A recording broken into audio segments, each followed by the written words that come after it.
Welcome to our channel. Today we how to transfer SMS opt-ins to Postscript from Shopify. Quick tutorial step by step clearly.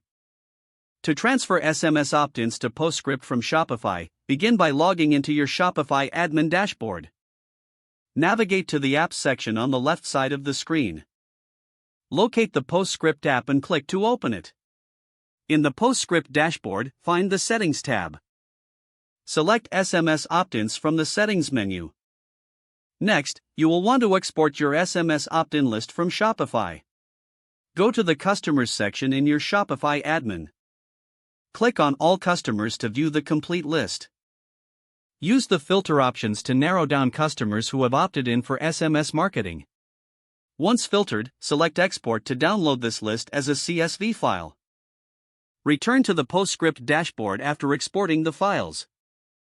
In Postscript, look for the Import option within the SMS opt-ins section. Upload the CSV file you just downloaded from Shopify. Postscript will guide you through mapping the fields from your CSV file to its internal format. Make sure all fields are correctly mapped, including phone numbers and customer consent. Once everything is set, click on the Import button to transfer the SMS opt-ins. Wait for the confirmation message that indicates the import is complete. Review the list of opt-ins in Postscript to ensure all entries are accurate. Congratulations, your SMS opt-ins are now successfully transferred to Postscript from Shopify. If the page does not load, refresh the browser or try again in a private or incognito window.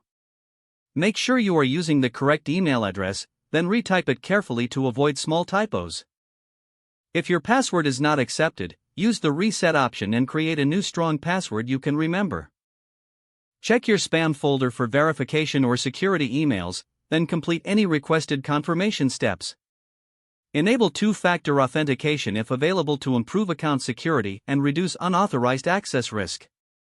After signing in, review your profile details so your contact information and settings are accurate and current. If you see an error message, note it down and try again after restarting your device and internet connection. Log out when you finish, especially on shared devices, to keep your account and payment information secure.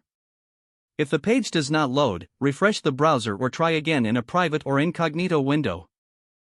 Don't forget to like this video and subscribe to our channel for more step-by-step tech guides.